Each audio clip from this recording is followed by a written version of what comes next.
चर्चा प्रारंभ होता है, सुनो साथ चित दे। भजो राज श्याम श्री प्राणनाथ, सखी जीवन हमारो ए। श्री महामति के साथ जी, भया चर्चा का वक़्त, अब तुम सुनियो चित्त दे। लाल आगे आए बैठे इन तख्त, लाल गोवर्धन मिलके, तब लाल गोवर्धनदास मिलके जाए कहो शेख सुलेमान, कि अच्छा भी जाओ शेख सुलेमान को फिर कहो तो मैं। तब फिर उठ गए, फिर शेख सुलेमान को गए तो वैसे के वैसे ही। तब उन्होंने कहा भाई ऐसे करो, चांदनी चौक में एक बख्तावर रहता है, तफसीर हुसैनी उसके पास है। 2 महीने तक उसके पीछे रामदास जी भटकते रहे, कभी आज कभी कल देके टुर करता है। फिर कहता है मेरे पास दज्जाल नामा है, दज्जाल को बस में शैतान को कैसे किया जाता, वो टुर करता रहा।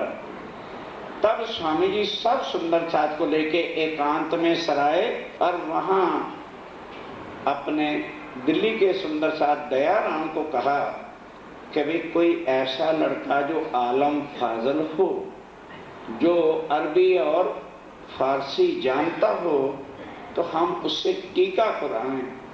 तब टीचर रखना तो कोई मुश्किल नहीं होता था। पैसे पर जो है कायमुल्लाह का लड़का आलम फाजल कुरान का विद्वान और फारसी में टीका करना जानता था, पैसों में लाके रख दिया गया और वो टीका करने लगा। अब स्वामी जी वो टीका और सनंद ग्रंथ को मिला के सब सुंदर साथ को सुनाते हैं। और फिर तफसीर हुसैनी की बात आ गई, तब दयाराम पास बैठा था, कहता स्वामी जी तफसीर हुसैनी मैं आराम से ला सकता हूँ। कहने लगे भाई हमें तो 2 महीने हो गए परेशान होते हुए, तू कैसे ला सकता है? कहने लगे फतेहपुरी की ये मस्जिद जो आज भी है, इसके साथ ही मेरी बाहर दुकान है और काजी मेरे से बड़ा दोस्ताना रखता है और मैं किसी न किसी युक्ति से ले आऊंगा। स्वामी जी ने कहा अगर ये काम तो हो जाए तो सारी अड़चनी हट जाएगी। तब उसने क्या किया, ध्यान के साथ सुनिए, प्रसंग सुनिए कैसे बुलाता है। अपना कोई ग्राहक जो उसका बुलंदशहर या नूरशहर या और कहीं रहता था, उसकी तरफ से उर्दू भाषा में चिट्ठी लिख दी, भाई दयाराम जी मेरे घर लड़की की शादी है और तफसीर हुसैनी का हमने पाठ करना है और मस्जिद में काजी जी को दिखा के और भाई तफसीर हुसैनी मोल ले करके मुझे फलां आदमी आ रहा है, उसके हाथ भेज देना, जो पैसे हों मेरे नाम लिख देना, हिसाब चलता ही है। वो अपनी तरफ से चिट्ठी लिखी, नीचे गुलाम मोहम्मद वगैरह 2 दस्तखत किए, काजी के पास चले, काजी साहब दुआसलाम आओ भाई दयाराम कैसे है? पर ये मेरे एक ग्राहक की चिट्ठी आई है, तुम्हारे यहाँ कोई तफसीर सुसूर क्या होती है ये देख लो, लिखी कोई किताब होती है? उन्होंने कहा भाई हाँ होती है, तफसीर हुसैनी तो खास किताब है। कहने लगे भाई जो कीमत है मेरे से नकद ले लो और मैंने फलां आदमी के हाथ भेजनी। उन्होंने कहा भाई 40 रुपये कीमत है। कहने लगे 40 रुपये, फिर मैं आया हूँ तो कुछ तो रियायत करके दे, वाकई तुम बनिए हो गए यार, एक किताब है जो बाजारी सौदा थोड़ा है, अच्छा बाबा तू 2 रुपये कम दे दे, ताकि उसको पक्का हो जाए कि भाई मैं लेके भेजनी है। बस लेके तफसीर हुसैनी, ना दुकान देखी ना तो, नौकर को कह दे भाई संभालना मैं आता हूँ, भागा वहां से सीधा सराय भला, भागता भागता आया, रास्ते में सांस भी नहीं लिया, आके श्री जी के चरणों में मत्था टेका, स्वामी जी ये आपके हुक्म से ये काम तो हो गया, मैं तफसीर हुसैनी ले आया हूँ। तफसीर को देख के अब स्वामी जी तफसीर को देख के फिर आ गए खुशहाल, बहुत खुशहाली है। तब कैमुल्ला को कहा भाई अब पढ़, जो कुरान में है वो तफसीर हुसैनी में है कि नहीं, और जो तफसीर हुसैनी में है वो सनंद ग्रंथ में है कि नहीं, तीनों को मिला दे ताकि हमारे सुंदर साथ के शन से मिट जाएं और डर जो हुआ भूत घुसा हुआ है वो दिल में से निकल जाए। देख इनके मायने, इनके जरा मायने देख तू, हमको सुनाओ और हमें साथ साथ सुनाता भी जा। प्रथम इन्ना इंजुलना, तब सबसे पहले 30वें सुपारे की आखिरी सूरत इन्ना इंजुल्लाहु फी लैल तूल कदरे फी लैल तूल कदरे मा बदर का। अर्श अजीम में अल्लाह ताला ने अपनी रूहों और फरिश्ते ईश्वरी सृष्टियों को उतारने के लिए मोहम्मद साहब को बताया कि 1000 महीने की रात होगी जब मैं अपनी आत्माओं को और ईश्वरी सृष्टि को दुनिया में उतारूंगा। अब जाओ, इतने काजी हैं, किसी को याद बना लेना, उनसे पूछना भी वो 1000 महीने की रात कौन सी है। 1000 महीने से बड़ी रात 120 वर्ष सतगुरुदेव चंद जी के जन्म से लेकर तभी तो रूहें उतरी। रूह अल्लाह मिसल गाजियों मोमिन उतरे तब। और फिर उन्होंने कहा कि मैं इसी रात के बीच में उन आत्माओं के लिए खैर बरसाऊंगा, खुराक बरसाऊंगा, जिसको वो खा के दुनिया में जिंदा रहेंगे। 120 वर्ष में ये वाणी उतरी, ये हमारी आत्माओं की खुराक है। अब एक इस तरह से सारे महीने जब खुले, सूरत इन पड़ी, जब सूरत पड़ी, जामे 3 तकरार। सुनो, पारा कहते हैं प्रकरण को और सूरत कहते हैं अध्याय को और आयत कहते हैं चौपाई को। इतना फर्क है और कुछ नहीं। भाई थोड़ा सा ध्यान करो, बिल्कुल सनद पढ़ना। कुरान का एक एक अर्थ आपके हाथ में आ जाएगा। इशारतें सारी खुली, सब जो जितने इशारतें, इशारों से बातें लिखी हुई थी सारी खुल गई। जो लिखी परवरदिगार। किसने लिखी? परवरदिगार। राज्य महाराज ने हुक्म दे करके मोहम्मद से लिखवाया था। हम ही थे ब्रिजराज में। और क्या लिखा है कि अल्लाह ताला दुनिया में आएगा तो 6 दिन रहेंगे और छठे दिन जुम्मे की नमाज अपने मोमनों को इकट्ठा करके पढ़ाएंगे और जो वो जुम्मे की नमाज पढ़ लेगा वो सीधा परमधाम चला जाएगा। अब लिखा है कि वो अर्श में चला जाएगा। अब इन काजियों ने 6 दिन कौन से गिन रखे हैं? इतवार, सोमवार, मंगलवार, बुधवार, जुम्मेरात और जुम्मा फ्राइडे। और हर फ्राइडे को जो है नमाज पढ़ते हैं ईदगाह जाकर। कोई भी अर्श अजीम पहुंचा, बोलो क्यों? क्या कुरान झूठा था? खुदा ने कहा मैं दुनिया में आऊंगा, 6 दिन रहूंगा। ये दिन किसके हैं? ये ब्रह्मा विष्णु महेश के दिन है। वो इस दुनिया के सब कुछ करता है। और राज्य का दिन कौन सा? पहला दिन ब्रज का, दूसरा दिन रास का, तीसरा दिन अरब का, चौथा दिन सतगुरु श्री देवचंद जी के तन में बैठ के लीला करने का, और 5वां दिन विजयाविनंद बुद्ध निष्कलंक अवतार स्वामी जी के स्वरूप में जाहिर होने का। फिर छठे दिन वो अपनी उम्मत को इकट्ठा करके नमाज पढ़ाएंगे ना। ये नमाज हो रही, ये है जुम्मे की नमाज। अब इस नमाज को पढ़ के जो राज्य से संबंध जोड़ेगा कहाँ जाएगा? ये है छठे दिन की नमाज। अब वो महीने कहाँ से खोलेंगे?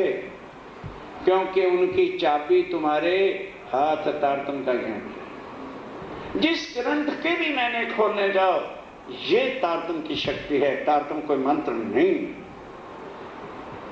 इस ज्ञान को कहते हैं। इसका मतलब नहीं कि अगर मुझे कुरान आ गया या उसके भेद राज्य की कृपा से आ गए तो मैं मुसलमान हो गया। इतने सुंदर सा कुरान सुनते हैं। बोलो किसी के हाथ में हमने लोटा दिया? क्या किसी से नमाज पढ़ाई? क्या किसी से रोजे रखवाए? वो उन मुसलमानों के लिए शरीयत का है और हमारे लिए हकीकत और मार्फत की बातें जो हमने आत्म के द्वारा अपने राज्य के चरणों पर अपने को अर्पण करना है। ये तो वही बात है। और ये बात सुनकर के क्या कहते हैं स्वामी जी? जो हमको कही थी कि हमको कही थी तो किसने? श्यामा देवचंद जी महाराज ने कि ऐ महाराज ठाकुर, जब तेरे तन में राज्य महाराज युगल स्वरूप बैठेंगे तो कुरान के सारी बातें तेरे से खुलेंगी। ये तो वही बातें हैं। इन्ना जुल्ला सूरत पढ़ी मुल्ला ने जब मुल्ला ने पढ़ी, जमुना पाल ताल की। कान खोल के सुनो, उसमें ये लिखा है कि जमुना पाल ताल किनार सब कुछ। ताल किसको कहते हैं? हौज कौशल। एक एक बात कुरान के अंदर लिखी है, हकीकत पाई तब सारी हकीकत वाली। और फिर मोमनों को बैठ के जट्टा सुनाते हैं कि बोलो मोमनों, अब तुम्हें किस बात का डर है? तुम्हारे परम धाम की बातें लिखी हैं। श्री जमुना जी हौज कौशल रंग मोहन भूम 10वीं 81 मूल मिलावा लिखा है। वो किताब तुम्हारी है कि तुम्हारे डर के वास्ते? जिसमें हमारे घर की बातें हैं, वो हमारी किताब है कि मुसलमानों की? उनको केवल कैसे सौंपी हुई है? जैसे कुंवारी लड़की होती है तो 20 साल तक माँ बाप क्या कहते रहते हैं? अरे हमारी है, खबरदार किसी ने आंख उठाई मार देंगे। और जब एक आता है नाचता गाता बजाता आता बाजों के साथ, तो लड़की वाले सारे हाथ जोड़ के खड़े, अजय हमारी नहीं आपकी, ले जाओ। और सोना भी ले जाओ, चांदी भी ले जाओ, और जो हमारी शक्ति है वो भी ले जाओ।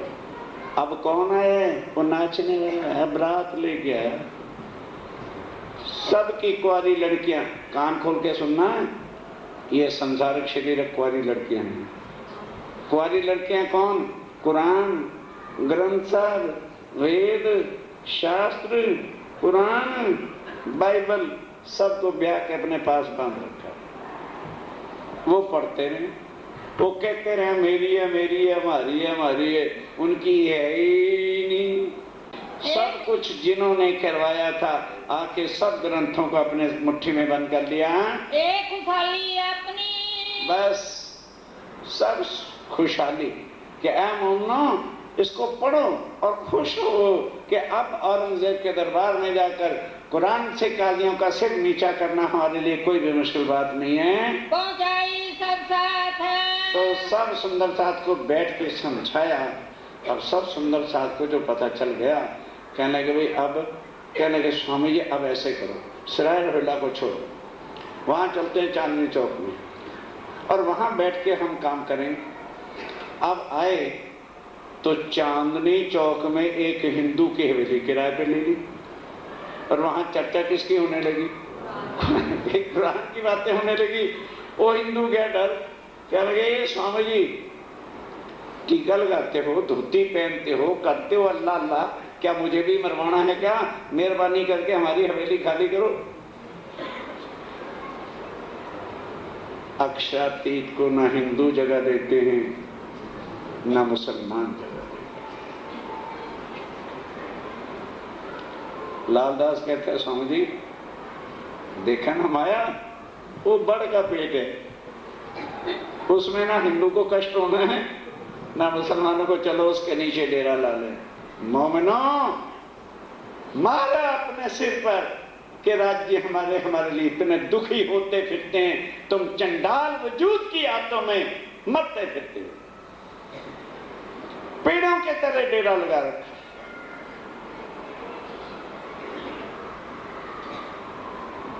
कोई परवाह नहीं, दुख बिना ना होए जा, चेले बनानो का गया, कंठियां बांध दी, चेले बन गए और गुरु बन के बैठ गए गद्दों के ऊपर। अक्षातीत ये काम करने नहीं आए। अब वहां बैठ के अब स्वामी जी सब मोमनों की राय से काम करते हैं। बोलो भाई अब क्या करना है? तो लालदास कहता है स्वामी जी करना क्या है? औरंगजेब से मुलाकात का एक ही हमारा सुझाव है कि उसके दरबार के 5 बड़े यार जो दोस्त हैं, एक है शेख निजाम, हो सके तो याद कर लेना, ना तो ना रखना। शेख निजाम कौन है?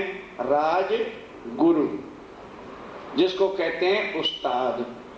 औरंगजेब का जो उस्ताद था, राजगुरु था, उसका नाम था शेख निजाम। और एक उनका जो शरीयत का सबसे बड़ा काजी था, उसका नाम था शेख इस्लाम। 2 और तीसरा था सीधी पोलाद जो सबसे पुलिस का बड़ा अफसर था, वो दरबार में रोज किसी ना किसी केस से जाता था। एक था आकल खान जो सबको, बड़े बड़े काजियों को भी कुरान पढ़ाता था। एक था रजवी खान जो औरंगजेब के दरबार का पीए था और असिस्टेंट था। कहने लगे जी इनको क़यामत के निशान लिख करके भेजे जाएं और फिर उनसे मायने पूछे जाएं। अब ध्यान के साथ एक बार बताऊंगा क्योंकि ये विषय बहुत बार आएगा, दोबारा नहीं रिपीट करूंगा। क्या लिखा कि ए काजी साहबान, क़यामत का वक्त आ गया, 11वीं सदी आ गई, आयते साथ स्वामी जी ने लिख के भेजी और कब्रों से मुर्दे उठ गए। सूरज पूरब की बजाय पश्चिम से। मोहम्मद साहब ने ये बातें लिखी थी कि जब खुदावन ताला दुनिया में आएंगे तो कब्रों से मुर्दे उठे। इसलिए देख रहे हो कितनी दुनिया मुसलमानों ने कब्रें बना बना के कब्रिस्तान बना रखा है। और पाकिस्तान बनने के बाद आधी कब्रें तो फिर बुलडोजर फेर के फिर नई बस्तियां भी बन गई। और साथ क्या लिखा कि सूरज पूरब की बजाय पश्चिम से उदय हो गया है पर तुम्हारे लिए अंधेरा। ये मोहम्मद साहब ने कहा था कि सूरज जब पूरब की बजाय पश्चिम से निकलेगा, मशरक की बजाय मगरब से, उर्दू भाषा, तो तुम्हारे लिए वो अंधेरा रहेगा मुसलमानों, तुम उससे देख ना सकोगे। और तीसरा क्या होगा, ध्यान के साथ निशान, कि दुनिया में ऐसे जानवर ही जानवर जिसका नाम होगा दाब तूल अर्ज जानवर पैदा हो जाएंगे। तो अरब के लोगों ने पूछा था सर हुजूर वो जानवर कैसे होंगे, कि धड़ तो हिंदुओं की होगी, ध्यान से नीचे का हिस्सा, और ऊपर जो है छाती शेर की होगी, आंखें सुअर की होंगी, कान हाथी के होंगे, गर्दन मुर्गे की होगी और पीठ गिदड़ की होगी। ऐसे जानवरों से मोमिन लड़ेंगे और उनको खुदा के चरणों पे सजदा बजवाएं। और हर मोमिन के पास 72 हाथ की लंबी तलवार होगी और एक एक वार के अंदर वो 70 हजार काफरों का सिर काटेंगे। समझने की बात है।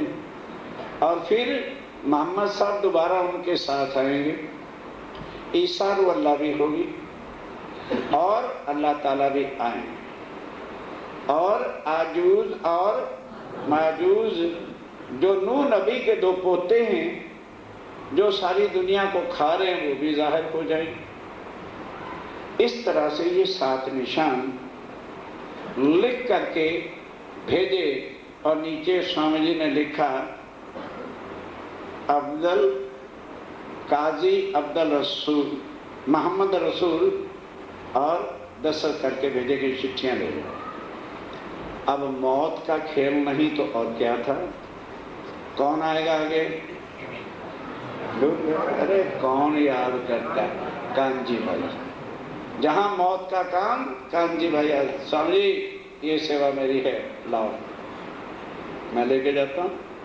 डरता ही नहीं कि मौत, हमें पता है कि मेरे साथ मेरे धाम के तो दुनिया क्या मारेगी, इनकी औकात क्या है।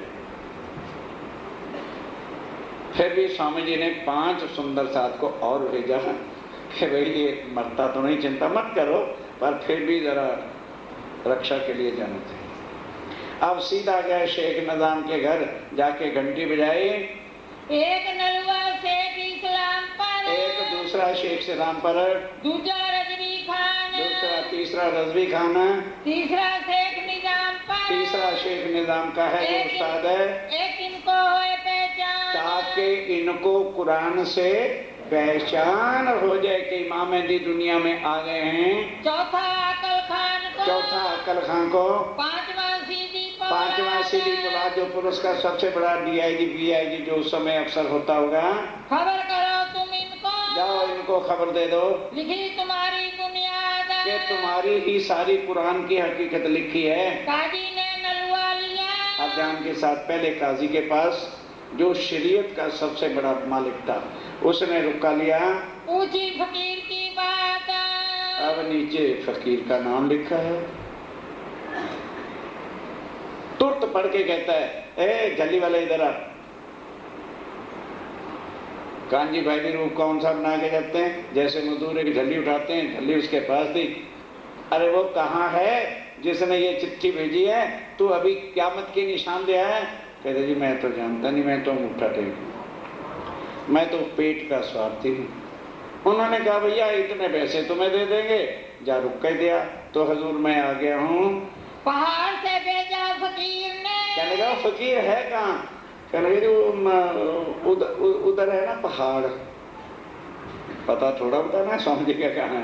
वो पहाड़ में है और वहाँ मैं मजदूरी लेके गया था, उन्होंने मुझे वहाँ से भेजा है तुम्हें पहुँचाने पैगाम, एक पैगाम पहुँचाने के लिए। और भी का ऊपर है। कहने लगे अच्छा बाबा मेरे लिए तू मौत का पैगाम लाया कि किसी और के नाम भी है? के मुझे पर स्थान, कि मेरे ऊपर ये क़यामत ले आया तू? कई 4 नलवे और हैं। कहने लगे पढ़ लो, 4 और रुके हैं। जिनके लिए नाम, रुके कहते हैं, नलवे कहते हैं रुकों को, अरबी भाषा में नलवा कहते हैं, और वैसे रुका लेटर चिट्ठी कहते हैं। जिनके डेरे जाता हाँ मैं उनके घर जाता हूँ पहुँचाने पैगाम देने के वास्ते। तब काजी रजा गई। तब काजी ने कहा अच्छा जा जा आज ही दे के आना, फिर हम सारे मिलेंगे और मिल करके तेरी चिट्ठी का जवाब देंगे। कांजी वहाँ से चले, कांजी भाई वहाँ से चल पड़े।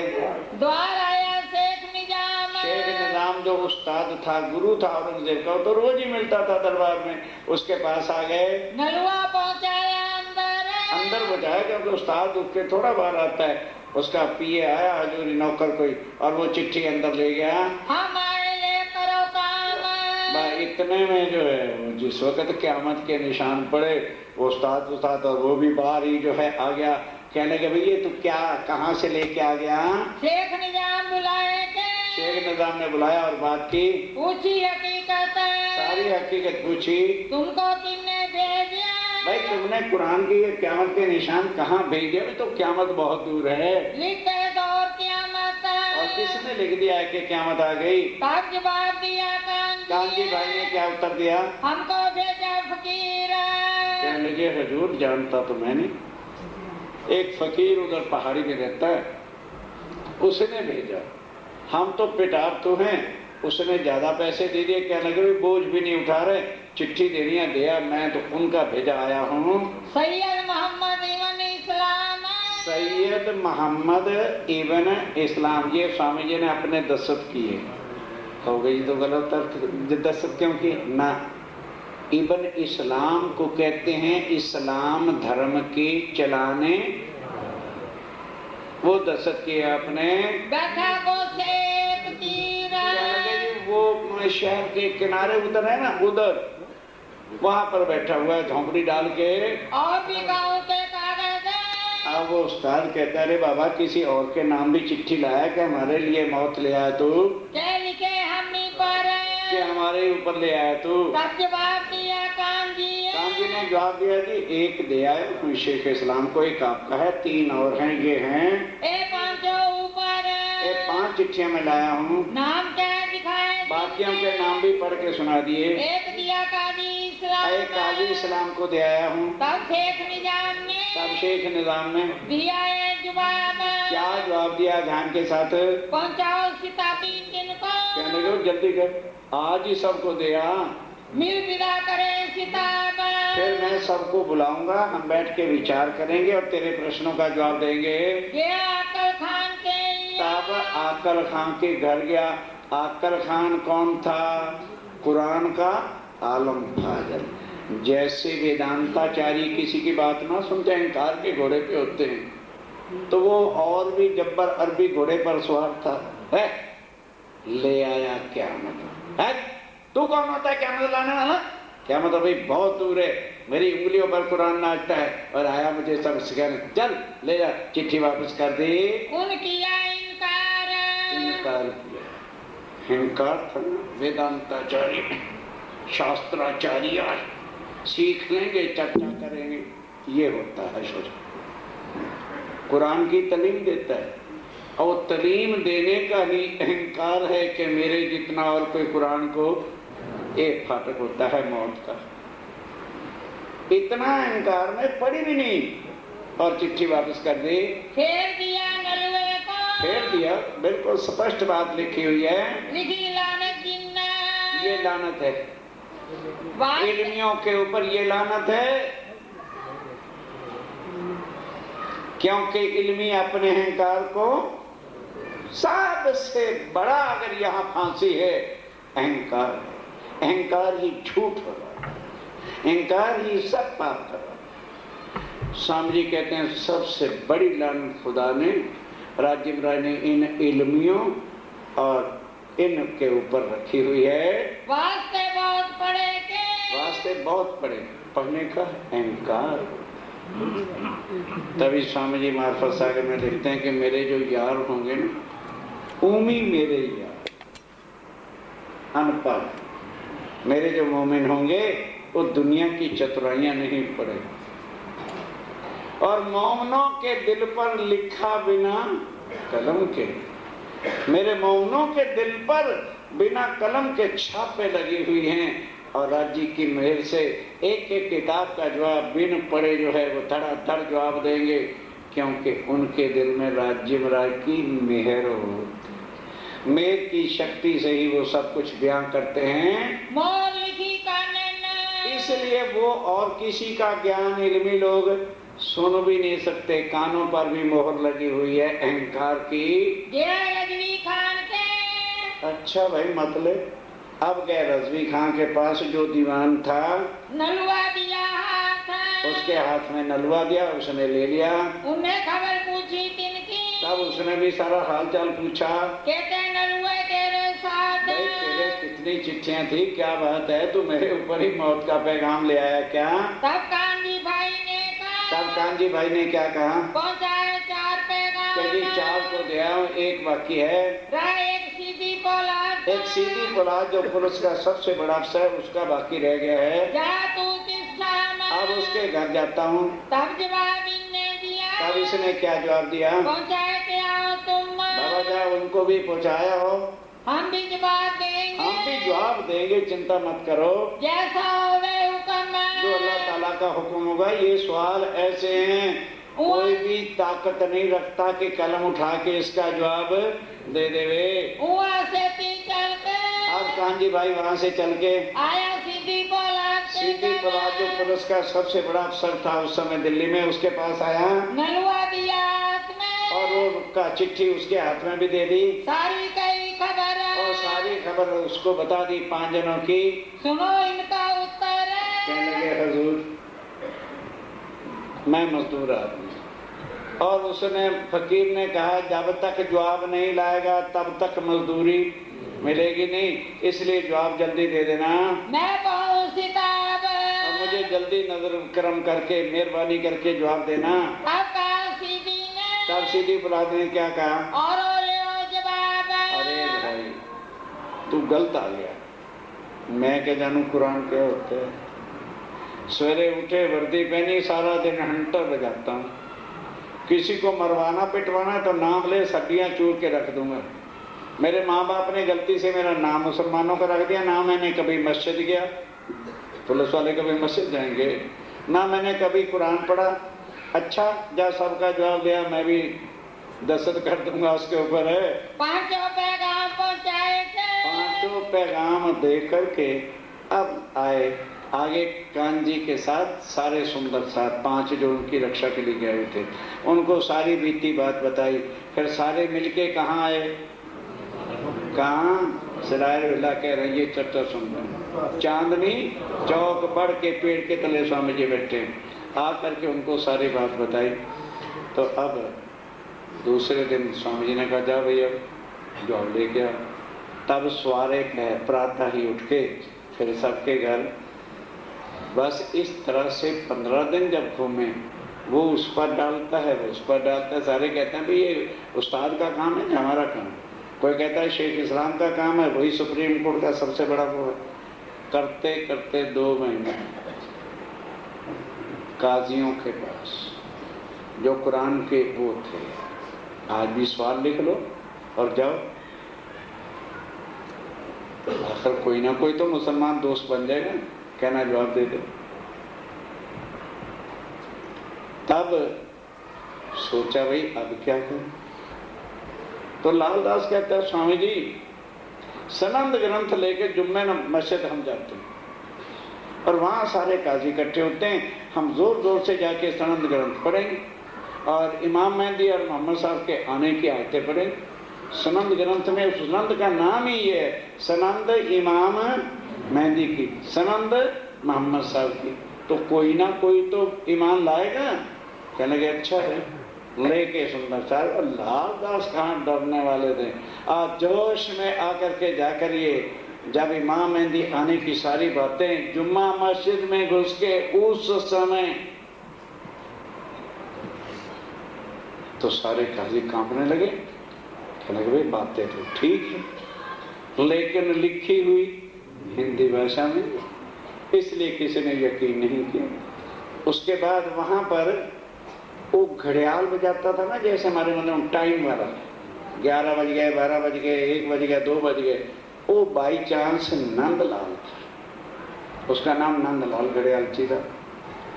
अब उसने ये बातें सुनी, कहते भाई कुरान की बातें करते हैं और हिंदू हैं। तब लालदास जी से पूछा, उनका भाई ये जो इमाम मेहंदी है यही विद्याविनंद बदरुश कलंकर था, और कुछ वहाँ खड़े खड़े हिंदी में समझा दिया। कहने लगे अच्छा मैं कल चांदनी चौक में दर्शन करने के लिए आऊँगा।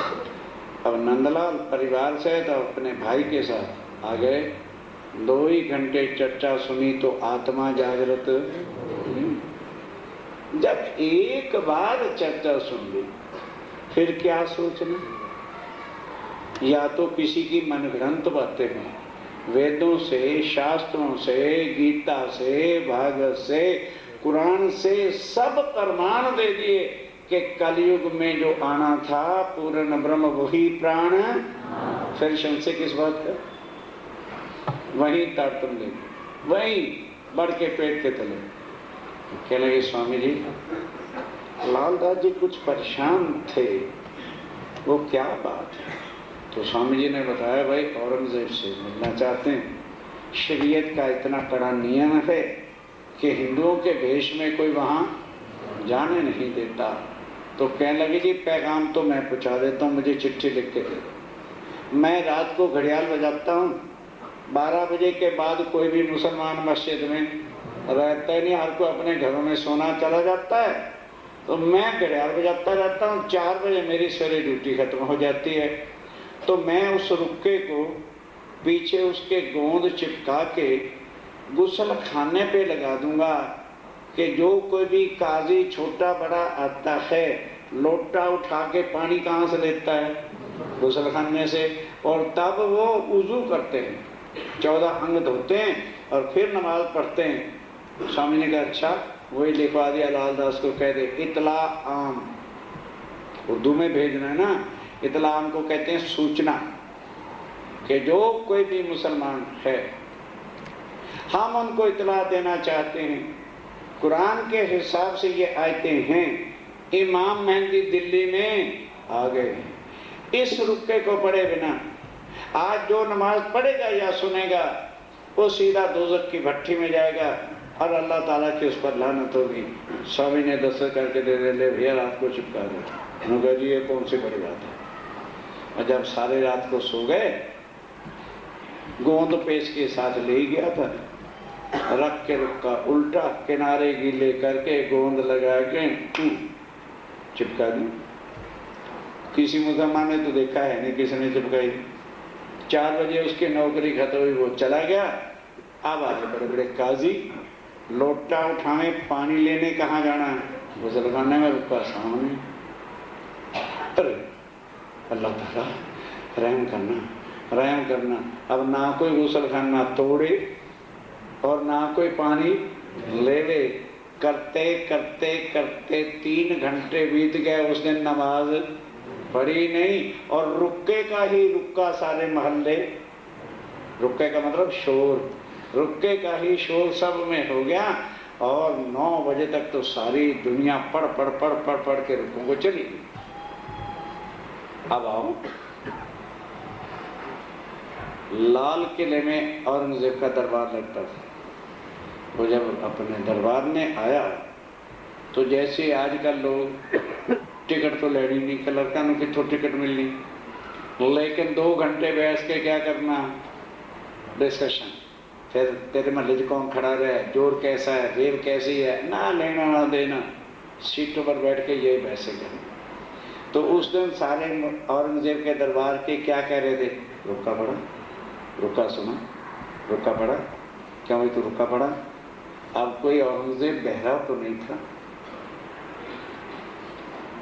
घंटी बजाई, वो शेख सुलेमान जो कहता था सोने बनाने का ढंग बता दो, बेल बजाई, उसको बताया, क्यों भाई ये रुका रुका क्या हो रहा है, क्या बात है, बता तुझे किस लिए रखा हुआ दरबार में।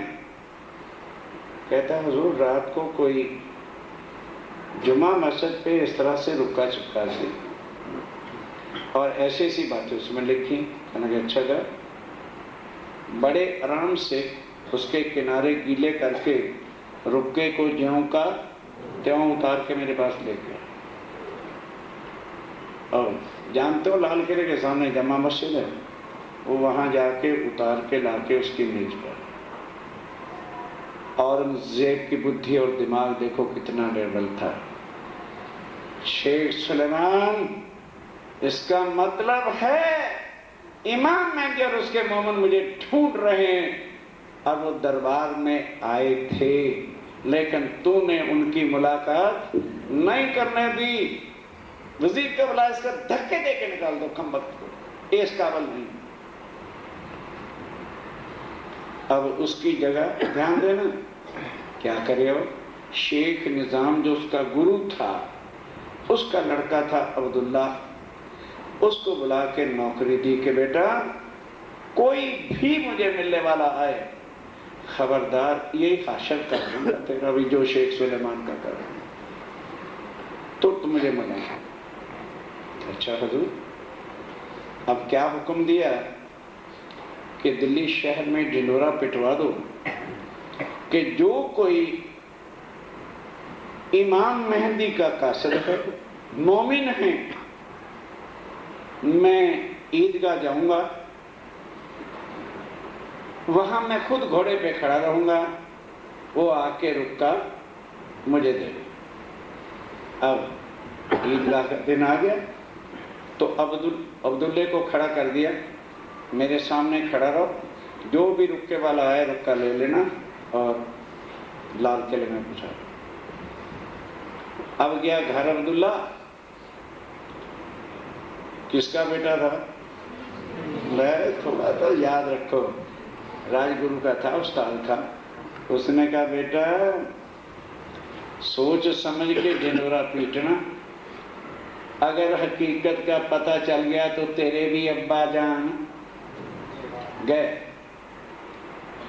सारी हकीकत बताई, कहने लगे फिर अब्बा जान करूं क्या, कहने लगे ढिंडोरा पिटवा कि दिल्ली की जनता को इतला दी जाती है जिसने कोई भी फरियाद, सीमेंट नहीं मिलता, सरिया नहीं मिलता, जो भी कोई तकलीफ है, बादशाह ईदगाह में खड़ा होगा, आके अपने सब प्रार्थना पत्र एप्लीकेशन दरखास्तें देना, मैं खड़ा रहूंगा, ले लूंगा।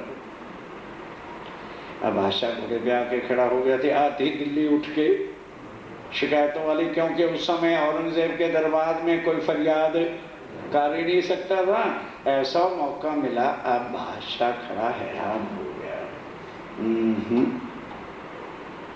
इमाम मेहदी के तो एक आदमी आता या 2 आते, 4 आ जाते, ये सारी दिल्ली आ गई है, फिर भी सब्र किया। अब ध्यान देना, उसमें लालदास और नरनदास भी चिट्ठी और रुक्का लेके जाएंगे।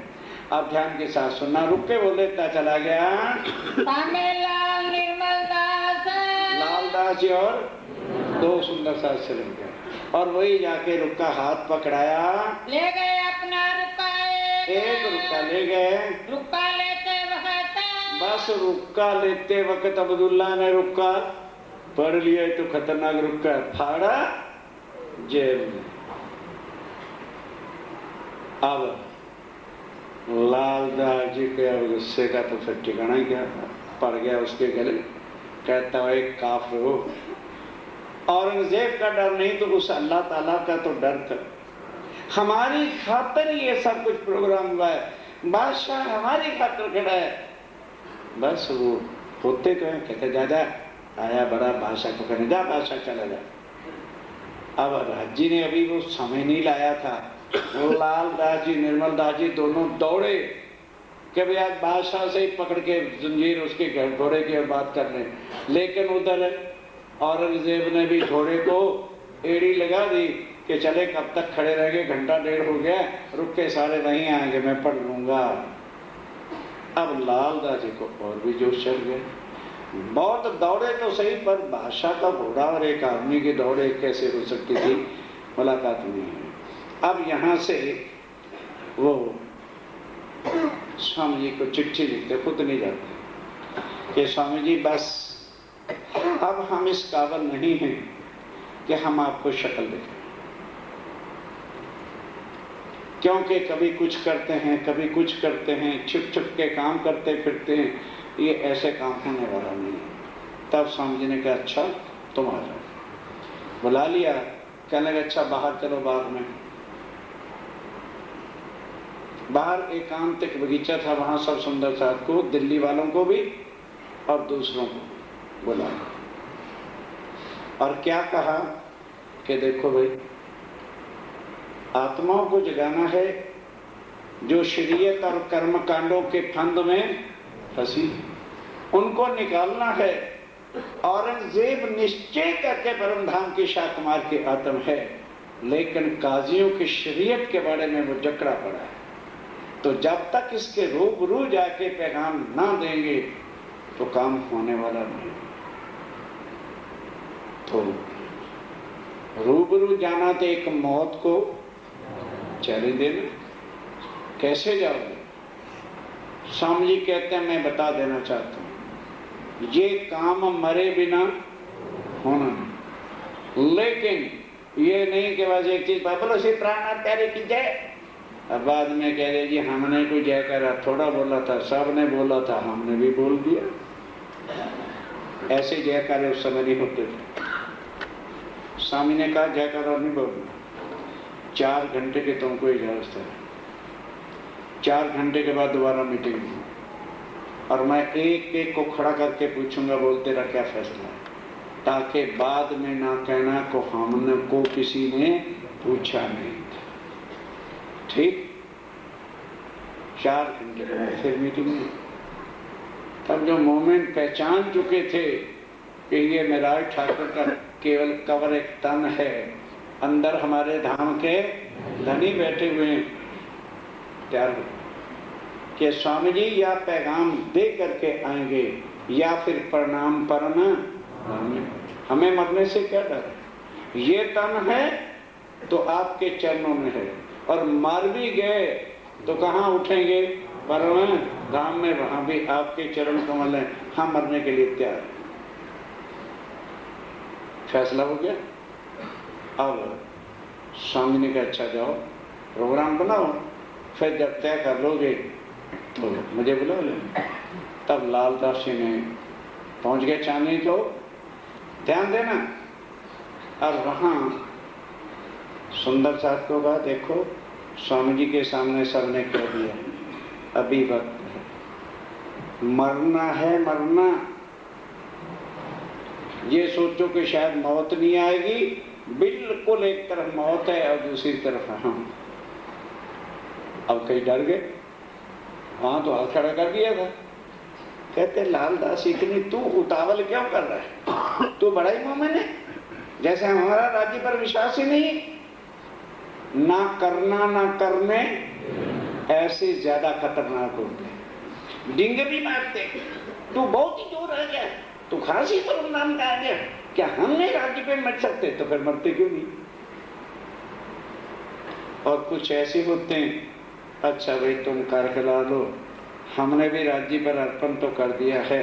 राज्य जब आए हैं तो अपने आप ही ले। 3 तरह के मोमेंट लिखे। तब लालदास जी ने रातों रात पूछ लिया भी कौन कौन तैयार होता है। 12 मोमेंट तैयार हुए। तो रातों रात दर्जियों को लेके मुसलमानों जैसी पोशाकें कि भाई कुरान पर हमें विश्वास है, कुरान की बातों का हमें सब पता है, बीच में फाटक क्या है, धोती और कुर्ते का, यही तो मौत बनी हुई है, पहले उतारो इसको। और मुसलमानों जैसे सूत्रे, सिर पे रुमाल और 2 काली माला और उनका लंबा झापा पहनो, हद तक है। तैयार हो गए। अब स्वामी जी को कहा, चिट्ठी लिख के लालदास ने कि स्वामी जी साल भर से धक्के खा रहे हैं, एक जरा लड़ाई अब हमारी देखो, पर आपके हुक्म के बिना तो हम नहीं लड़ सकते, आपके हुक्म के इंतजार है।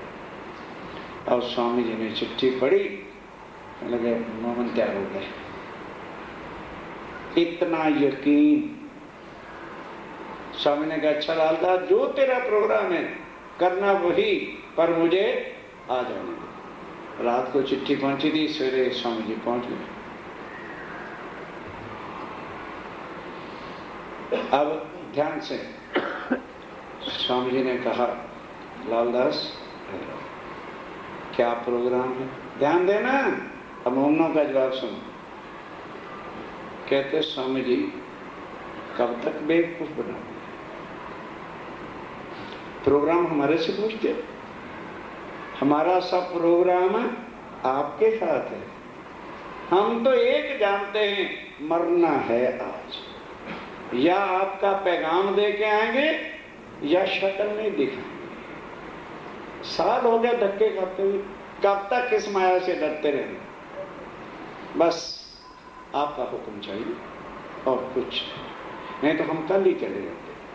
कहने लगे अच्छा ये दिल से निकाल दो कि मौत आए, कोई बाल भी बीका तुम्हारा नहीं करेगा, जाओ।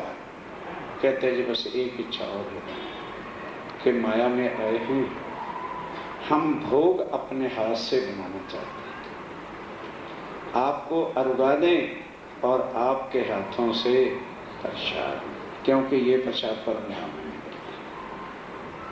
और कोई तमन्ना नहीं। ठीक।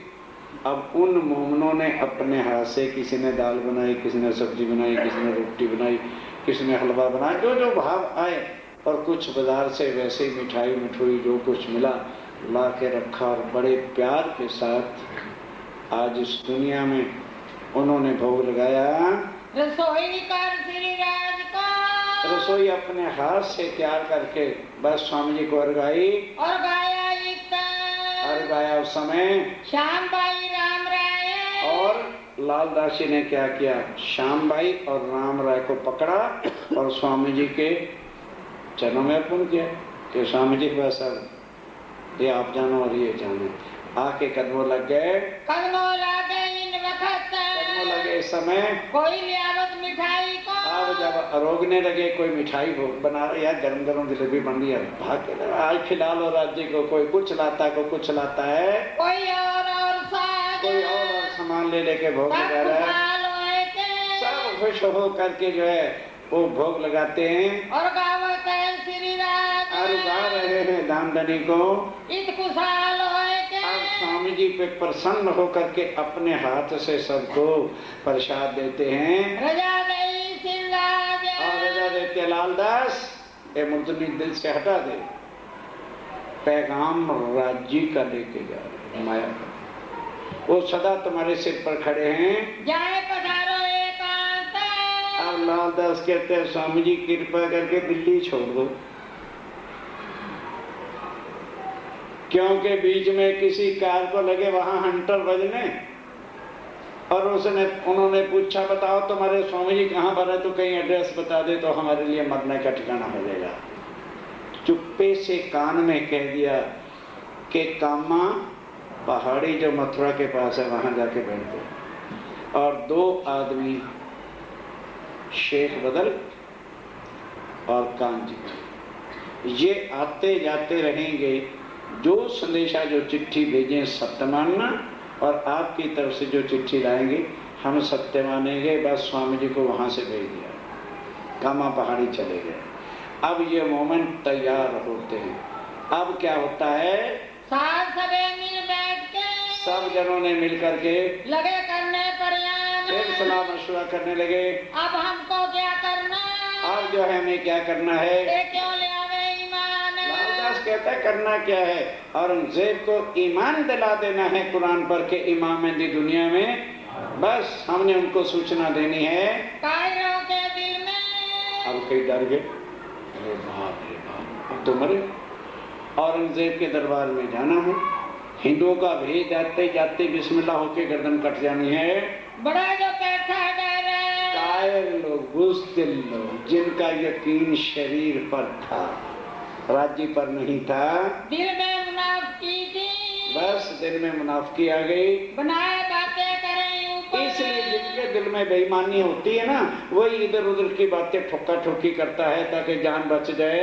एक आशिक इन बात के, एक आशिक ये भी थे, स्वामी जी कहते हैं ऐसे भी मेरे आशिक तुम्हारे बीच में घुसे रहते हैं। आगे धरे कदम, और एक आशिक कहते, लालदास कहते हो बाबा जान छोड़ो हमारी, हम तो जाएंगे, चलो भाई जिन्हें चलना चलो। पीछे खड़े रहने वाले, एक पीछे रहने खड़े रहने वाले हैं। सौंपी अपनी आत्मा, कहता तू बहुत जानता है, जैसे हमने अपनी आत्मा को शिव जी के चरणों में सौंपा नहीं, जा जा जा तू चला जा, हमें भी राज्य ले जाएंगे।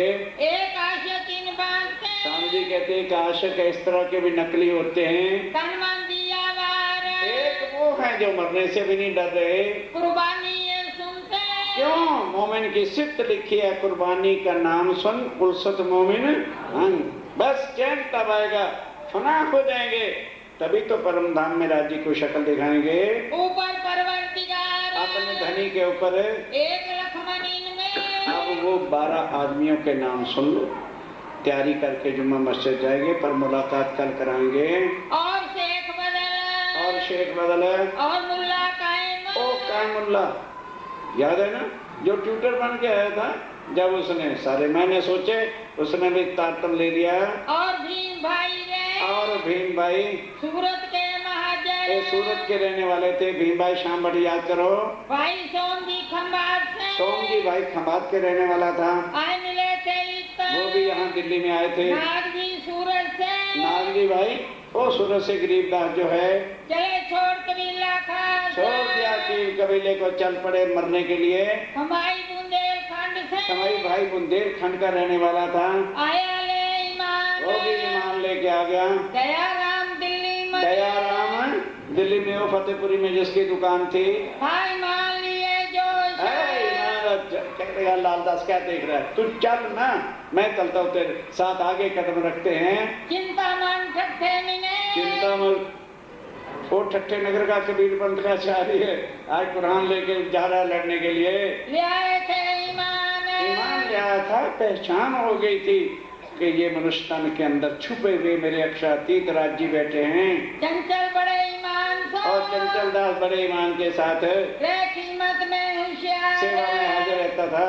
आज कबीला छोड़ सब के, दिल्ली में सुंदर सा जो थे घर वालों को कह दिया, भाई हमारी अर्थी निकल गई, रो लो, हम तुम्हें रोक के जा रहे हैं, तुम मर गए। मिला परवरदिगार, बस वो भी सुंदर साथ की जमात में शामिल हो गए। बनारसी उगाई करे, और बनारसी दास दिल्ली में उगराई का काम करता था। साया ले आया ईमान, थोड़े दिन था ईमान लाया, पर यकीन पक्का, यहाँ के ले कल तार तुम ले सानू पे सबक सिखाएंगे, तो आदि अकलज पे उन पत्थर, उनकी आत्म जागृति, इसलिए थोड़े दिन का आगे बढ़ रहा है। और साथ बहुत है, और भी गिनती के बड़े साथ है, 12 जने निकले बस।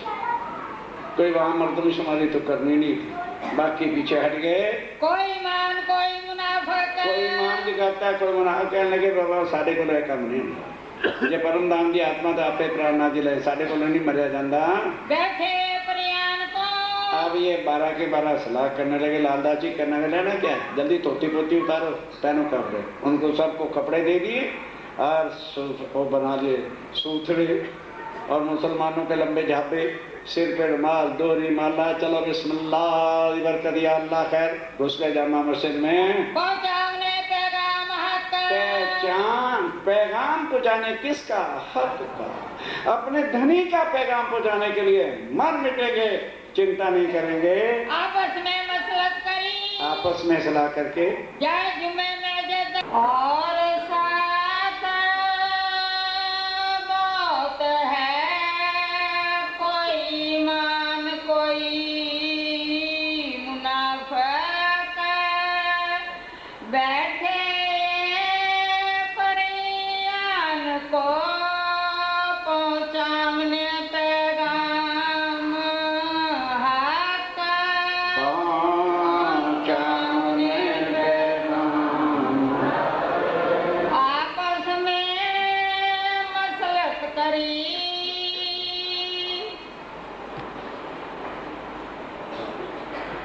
फरमाइए सुनिए।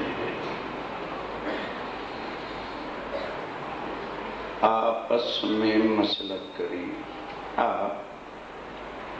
अब श्री राज्य महाराज वे धाम के धनी पार ब्रह्म सच्चिदानंद स्वरूप बुद्ध निष्कलंक अवतार आखिरुल ज़मा इमाम मेहदी आप स्वामी श्री प्राणनाथ जी महाराज मोमनों को हर प्रकार से संसार में निपुण कर दिया। हिंदुओं को हिंदुवन की और मुस्लिम की तर श्री महामती तिन्हें त्यों समझाओ जिन्हें यकीन आवे जो। क्योंकि हिंदुओं को कुरान से सुनाएंगे तो कोई सुनने आएगा, और मुसलमानों को गीता भागवत सुनाओगे कोई नजदीक भी नहीं पड़ते। अब वो साहिब एक खसम है सबका। अब कई कहते हैं जी नया ज्ञान है हमें समझ नहीं आता, टीवी की पिक्चरें तो 1 मिनट में पिकअप हो जाती है, ये क्या नहीं समझ आ रहा।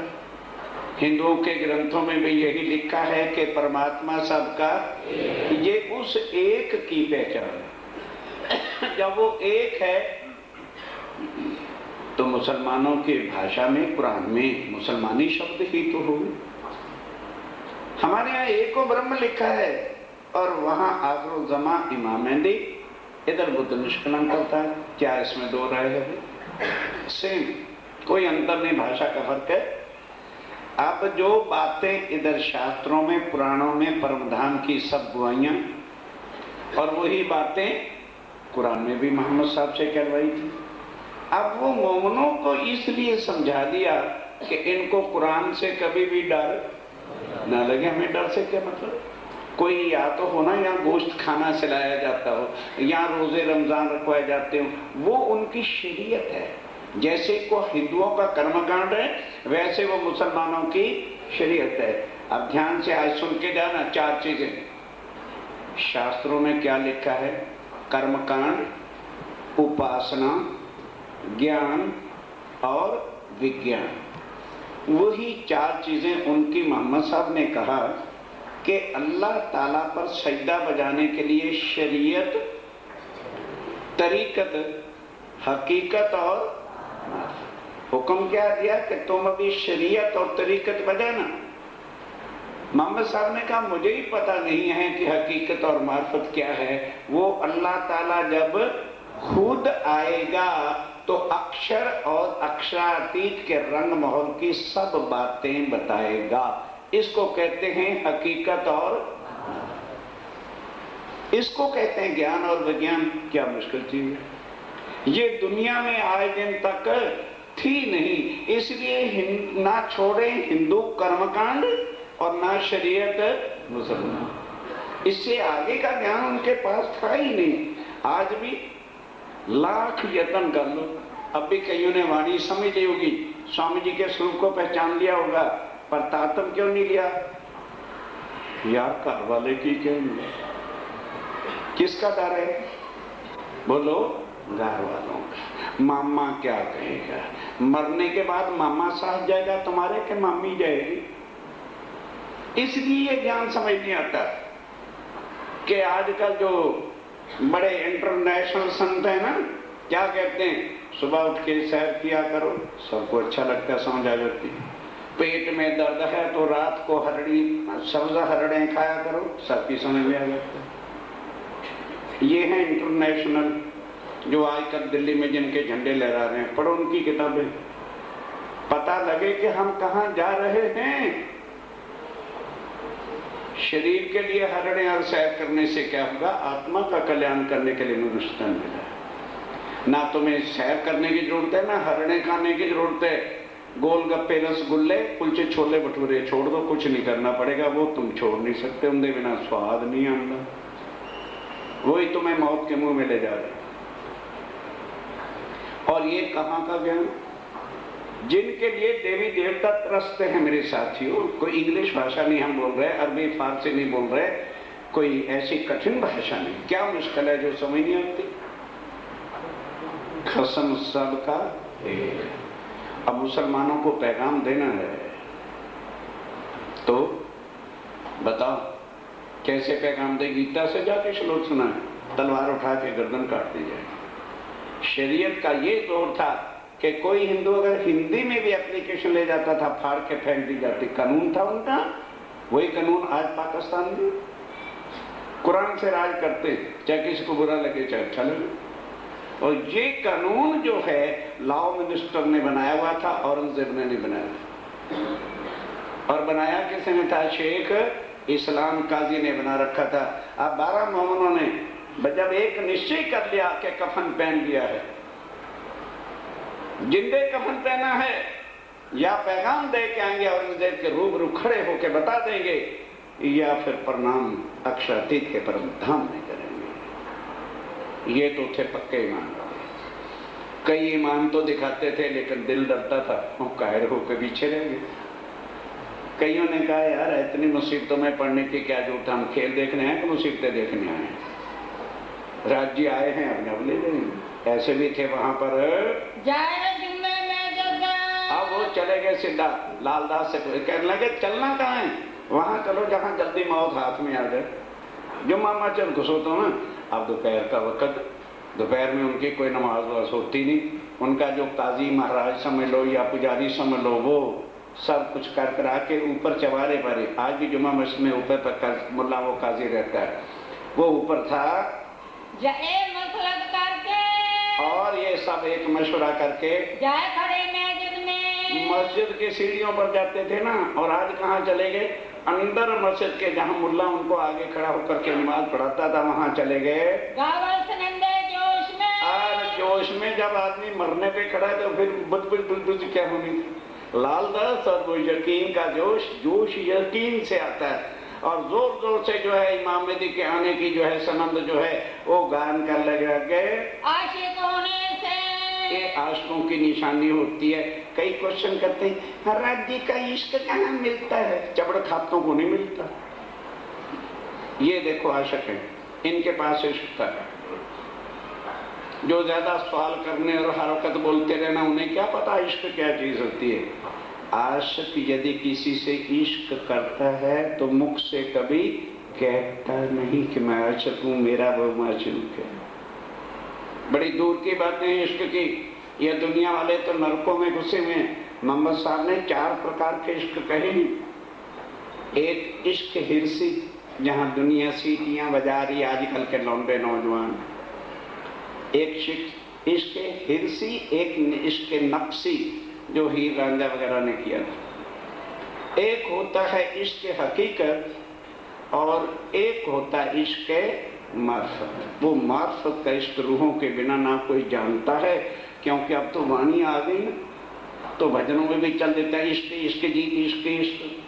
हमारे भी बड़े आशिक बाजे पे बजाते फिरते हैं। टुकड़े हो जाए इश्क का शब्द मुंह से ना निकले। वो तो यह आशिक जानता है और या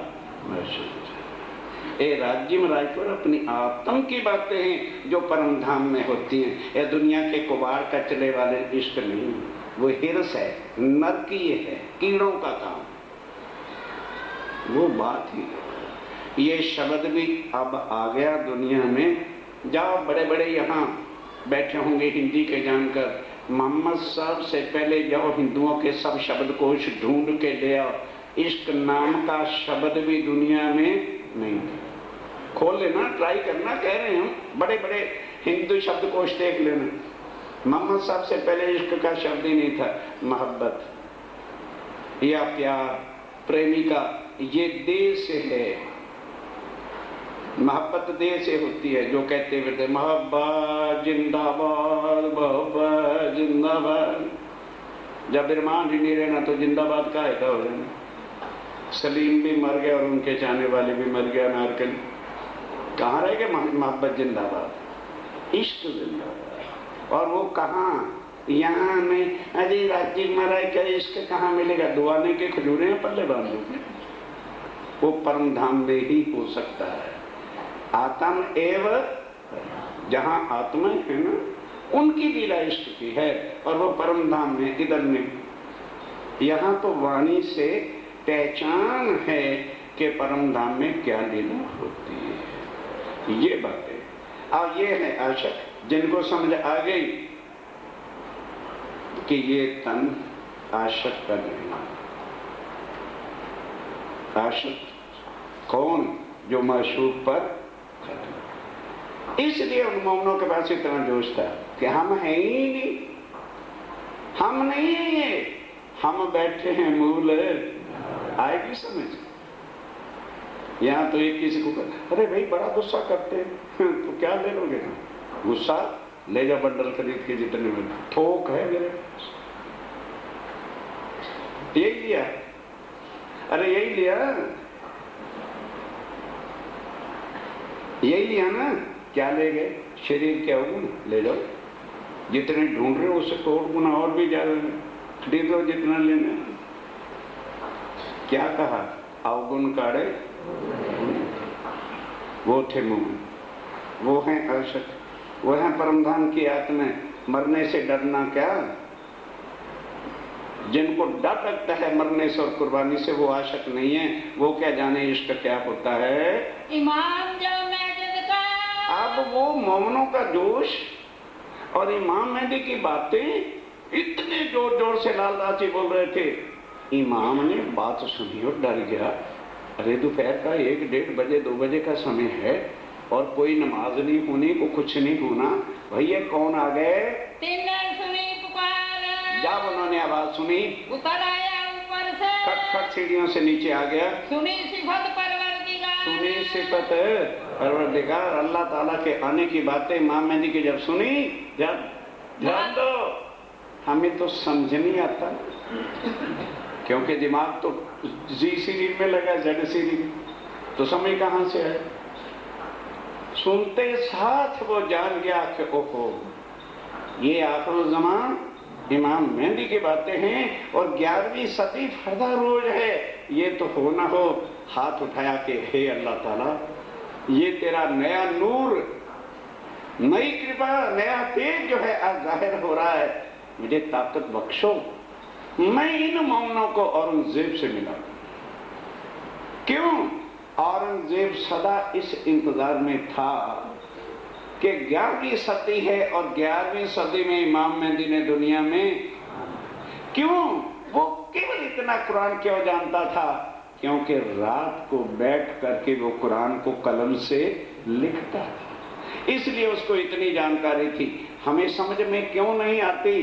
तारतम लेके कह तो दिया ये सत्यवाणी, पढ़ेगा कौन? कल से आप प्रतिज्ञा कर लो कि वाणी 1 घंटा पढ़नी है, मेरे से भी ज्यादा चर्चा दुनिया को सुनाओगे। जब मेहर के कोई पात्र बने तो राज्य राय के मेहर हो, खाली बाजा लेके बैठ गए, एक मेहर मांगते हैं दे दे, एक मेहर मांगते हैं, लड्डू बेड़े थोड़ी चोरी च राज्य महाराज डाल देंगे। भिखारी ना बनो, आशिक बनो, वो अपनी मेहर लेके तुम्हारे पीछे पीछे आ गए। ये वो मोमिन है। बस जब काजी ने इनकी सारी बात इमाम मेहदी के आने की सुनी, मैं जाऊं सुल्तान पे, दिल में राज्य ने ऐसा भर दिया कि मैं सुल्तान औरंगजेब के पास ले जाऊं। उस चीज की इंतजार करता रहता है। तुरंत मोमनों को कहता है, मोमनों मैं तुम्हारी एक सेवा कर सकता हूं।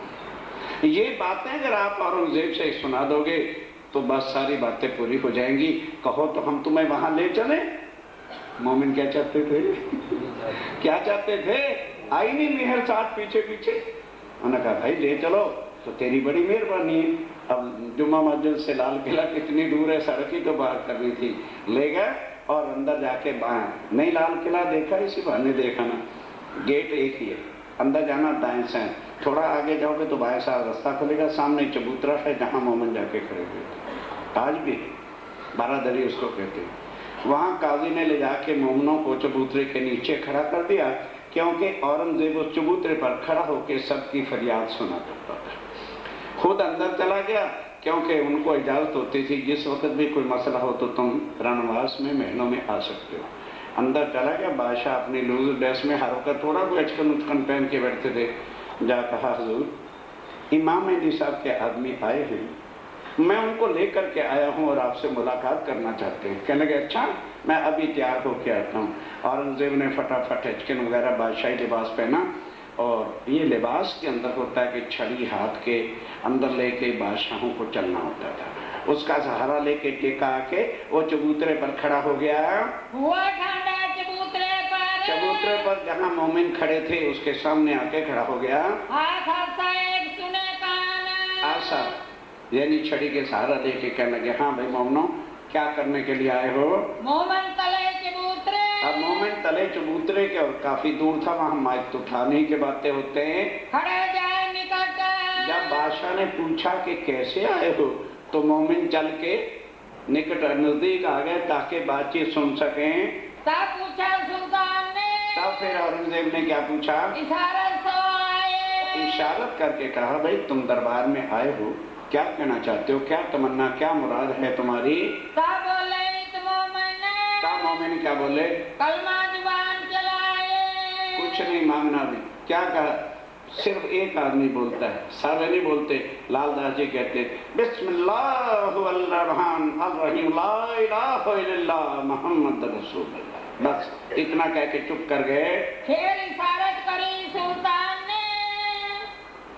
बादशाह ने कहा मुझे यकीन है कि आपका यकीन अल्लाह ताला पर है और तभी आपने कलमा पढ़ा है, बिना यकीन के कोई भी कलमा नहीं पढ़ सकता।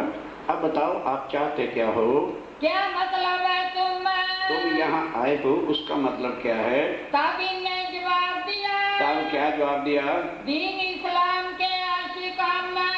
बादशाह सलामत एक बार सुन, हम मुर्दार दुनिया का कुछ भी आपसे मांगने के लिए नहीं, हम दीन इस्लाम जो इमाम मेहदी साहब ने चलाया है उसके हम आशिक हैं, उनका पैगाम देने के लिए आपके पास आए हैं। कछु मतलब अपना को सोच के कहते हैं ठीक है भाई, आखिर तुम मेरे दरबार में आए हो तो कुछ अपना भी तो मतलब लेके आए होंगे, तुम्हारा भी तो कोई निजी स्वार्थ हो सकता है, वो बताओ तुम्हें क्या चाहते हो? कहा एक बात हम मांगते।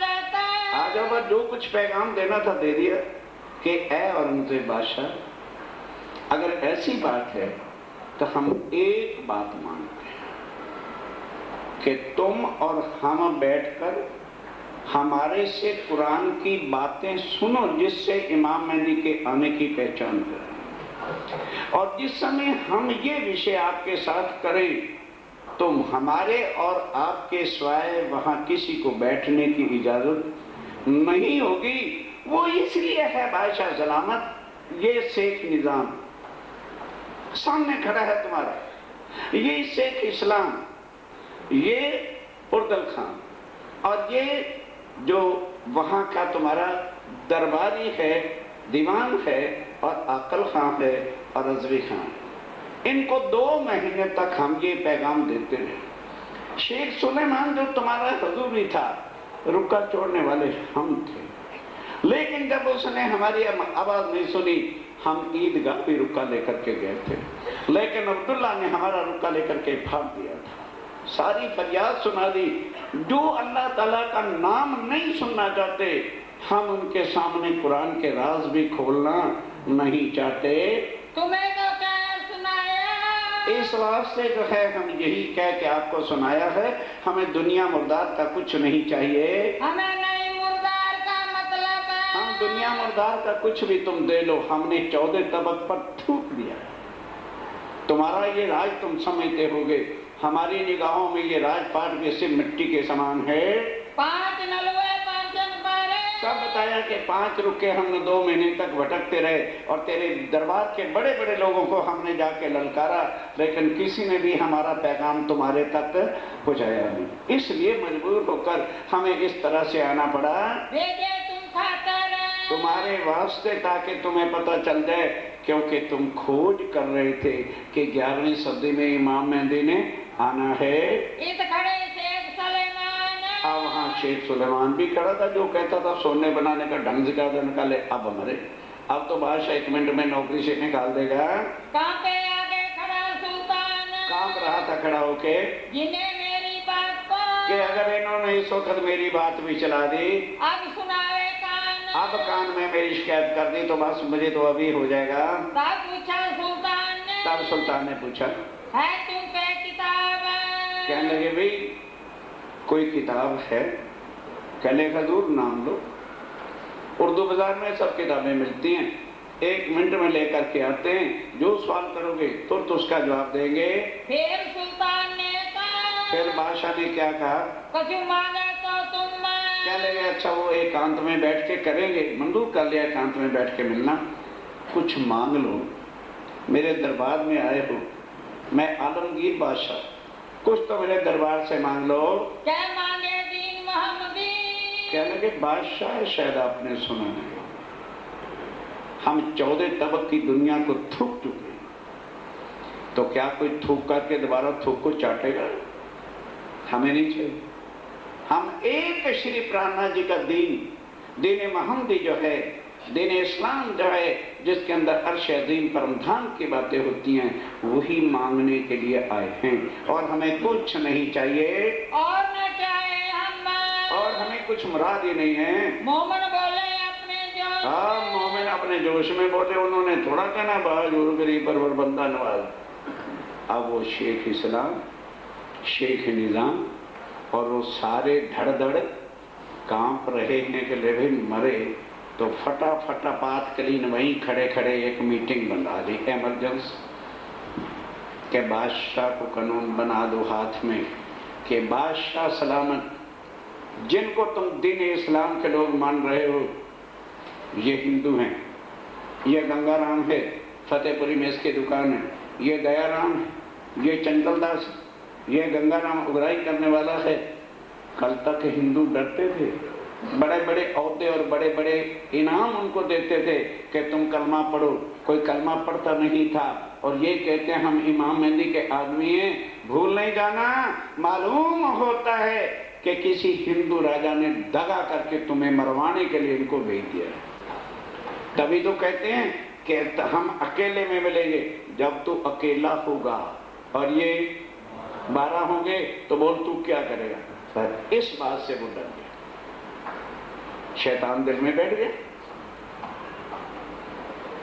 कहने बात तो ठीक है, पर ये है मैं बात जरूर करूंगा, मैं मोमनों से बात एकांत में जरूर करूंगा, लेकिन कोई इसका और हल निकालो। तब काजी शेख से नाम कहते हुजूर क्या आपके दरबार में जितने कुरान के आलम फाजल विद्वान है, किसी काजी पर आपको विश्वास है? उस काजी के जिम्मे लगा दो, वो काजी इनसे सब कुरान की बातें करेगा और वो सब जब रिपोर्ट देगा कि वाकई ये सच्चे आशिक हैं खुदावंद ताला के, फिर आप बैठ करके मुलाकात कर लेंगे। कहते ये उपाय ठीक है, तो तुमसे तो कोई बड़ा काजी है ही नहीं, जा मैं तेरे जिम्मे ये सब काम लगाता हूं, लेकिन खबरदार इनको कोई दुख नहीं पहुंचाना। ये है बादशाह का आदेश। इनको मेहमानों की तरह से रखना और बड़े बड़े बढ़िया खाने मंगा करके इनकी खिदमत करना, शाही मेहमानों की तरह। तुम इनकी बातें सुनियो, तुम इनकी बातें सुनो, कोई देखो बुनियाद और सारी असल बुनियाद की इंक्वायरी करो, इनको नीचे रखियो, लेकिन इनको रखना अच्छी तरह से, खिदमत करना, सेवा करना, खाने पीने की खिदमत, और खाने का जो बढ़िया से बढ़िया खाने हों, मलीदे मंगा के देना। बेस्ट ऑफ ऑल उर्दू भाषा है, मलीदे कहते हैं सबसे जो बढ़िया खाने हैं, और वो शाही खजाने से पैसा लेके खर्च करना। दलगीरों ने ना पावी, जरा भी किसी बात पर ये उदास नहीं होने चाहिए। मैं सौंपे तुमको शेख इस्लाम, ये सब काम मैं तेरे जिम्मे लगाता हूँ, सौंपता हूँ। इन समय दिल्ली में अब इस समय दिल्ली के अंदर वो जो दिल्ली के 5 सुंदर साहब थे, उनके घरों में तो हाहाकार मच गया। लगे अब मरे, अभी पुलिस आई, अभी मर जाएंगे, हमारा तो खाना चित्त हो जाएगा, ये कमबख्त हमारे घर पैदा ही क्यों हुए थे। अब दयाराम के भाई 4 थे, करोड़ोंपति सेठ थे। उन्होंने रातों रात क्या क्या दरोगा से मिलके कहा कि कोई और मुसलमान या कोई बनावटी दयाराम को सेठ दे और फिर हमारे भाई को वहीं का वहीं मरवा दो, हम 5000 रुपया दे दें। नहीं समझे? भाई को मार दो, ये हैं सगे भाई। क्यों? खानदान की नाक कट गई, इसलिए भाई को मार दो, हम 4000 रुपया भी देंगे। अब ध्यान से सोचना, जिनके सिर पर अक्षरातीत हैं उनका बाल कौन भीगा कर सकता है। अब बादशाह ये कह के अंदर चला गया। दिल्ली में पीछे हाहाकार मची हुई है कि भाई अब मरे, क्योंकि शेख इस्लाम बड़ा जालिम है और अभी हमारे घर वालों के पते पूछ करके हमें सबको जेल में डाल देगा।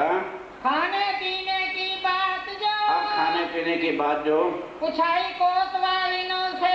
अब ध्यान देना, बादशाह ने तो कहा था तू कुरान से बातें कर, और उसने किसके हवाले कर दिया? कोतवाल। अब कोतवाल तो तुम जानते हो क्या क्या करते हैं। कोतवाल को कहा अच्छी तरह इनकी खलड़ी उतार। बादशाह तो बादशाह ही है, निरा ऑर्डर है। अब बताओ बादशाह का ऑर्डर क्या चले? जब सबसे बड़ा वजीर वो है, लॉ मिनिस्टर वही है, कहा कोतवाल इनको रात को जरा सीधी भाषा बढ़ा। बने फिरते हिंदू गंगाराम, दयाराम, चंचल दास और आगे इमाम मेहदी का पैगाम लाने वाले, और एक एक से पता कर ये कौन है और किस मसले में किस राजा ने इनको बादशाह को मारने के लिए भेजा है। लेकिन ध्यान रखना, खाना पीना अच्छा खिलाना, खलड़ी खूब उतारना, खाना पीना अच्छा देना। अब भाई कोतवाल तो जो करते हैं, मोमनों को पकड़ कर ले गए, नजर बंद कर दिया भी जेल दूर। तो जब सुप्रीम कोर्ट में जाएंगे, केस चलेगा तभी तो जेल मिलेगी। ध्यान देना, बात कोतवाल तो अपनी चालाकी से पूछते हैं। उसने क्या किया, संध्या समय हो गई, कहते भाई इनका खाना लाओ। 10 हिंदुओं का खाना, 10 उसमें हिंदू थे और 2 शेख बदल और कानुल्ला 2 मुसलमान थे ना, उनके लिए तो वैष्णव दाल रोटी कच्ची ले आओ, और इनके लिए जरा मीट मछली फर्स्ट क्लास, जरा मुर्गे सुर्गे लेके आओ। खाना आ गया। शेख बदली कहता है कोतवाल साहब ये सूअरों का खाना उठा लो, अब हम पाक दिल भूमि वजूदों के नाम स्वामी जी नहीं बदले, लेकिन हमारी सबकी आत्मा एक है। हम ऐसा भोजन राक्षसी अब नहीं कर सकते। तब उन्होंने कहा अच्छा मिल के खाओगे? लालदास कहता क्यों नहीं। सब सुंदर साहब ने जाकर बोला, और 10 और 2 मुसलमान मिल करके भोजन सारा खा रहे हैं।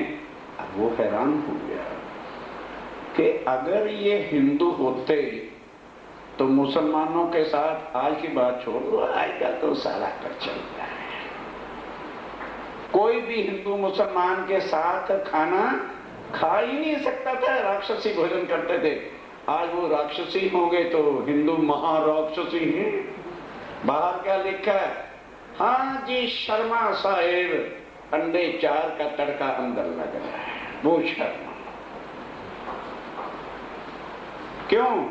रामायण ने कहा कि कलयुग में जो बुरे काम, झूठ, कपट पंडित करेंगे और कोई करेगा नहीं, रामायण कहती। और स्वामी जी ने भी वाणी में भविष्य का प्रसंग किया, दुष्टों से दुष्ट यदि कोई होगा तो पंडित शर्मा जाओ। क्यों? उन्होंने ये कभी स्वाद ज्यादा खा रहे, गपरगप मुर्गे खा रहे हैं, अंडे खा रहे हैं, सब इतने शायद मुसलमान नहीं मीट खाते जितना हिंदू खा रहे। अब किसको राक्षस कहा? स्वामी जी का समय की बात खा लिया, रिपोर्ट भेज दी तुरंत सुप्रीम कोर्ट के काजी शेख इस्लाम को और बादशाह को कि बादशाह सलामत, ये परीक्षा मैंने दी। ठीक, अब रात पड़ी 12 बजे, तो पुलिस को 4 जो सिपाही थे जालिम, ऑर्डर दिया कि जरा इनको पढ़ाओ भाषा, लगे मार पड़ने। इनसे पूछो कि वो इनका इमाम मेहदी कहाँ पर है। बस मोमनों को जो पुलिस के डंडे लगे हैं पढ़ने, सुंदर साहब जी कोतवाल था, उसने करना था, उसको हुक्म हुआ था। कोई भी मोमेंट आंखों से आंसू नहीं बिठाया, 12 बस या इमाम मेहदी या अल्लाह ताला, तीसरी आवाज नहीं निकाली किसी। मार मार के पुलिस थक गई, पीठ डांड हो गई, कोतवाल रो पड़ा। कोतवाल रो पड़ा, हे मेरे अल्लाह ताला, ये गुनाह मेरे कब बख्शे, नौकरी छोड़ देगा। तुरंत बादशाह को रिपोर्ट लिखता है, बादशाह सलामत, इतनी सजा यदि मैं किसी मुसलमान को भी देता तो वो डर के मारे कह देता मैं हिंदू हूं, लेकिन उन्होंने सी तक नहीं की। और अल्लाह इमाम मेहदी के शायद तीसरा हर्फ इन्होंने नहीं। और उसकी एक कॉपी शेख इस्लाम जो सुप्रीम कोर्ट का जज था उसको चली। उसी वक्त सुप्रीम कोर्ट के जज ने आदेश दिया कि आज 10 बजे सुप्रीम कोर्ट के अंदर इनको पेश किया गया। मैं इनसे कुरान की बातें करूंगा, सावचेत हो जाओ। सुंदर साहब, क्या हुआ क्या? कुरान में लिखा हुआ था। आगे स्वामी जी आयतों से चिट्ठी लिखेंगे कि लालदास घबराना नहीं, राज्य महाराज ने ही तुम्हारे टूर प्रोग्राम में ये मार लिखी हुई थी, तो मैं क्या करूं? ये आयते हैं, पढ़ लो। बोलो श्री प्राणनाथ प्यारे की जय, बोलो श्री सद्गुरु महाराज की जय। पिया तुम हो तैसी कि जियो में अर्ज करूं तेरे पीर जी। हम जैसी तुम जिन करो मेरा तलक तलक जाए जीव जी। जीव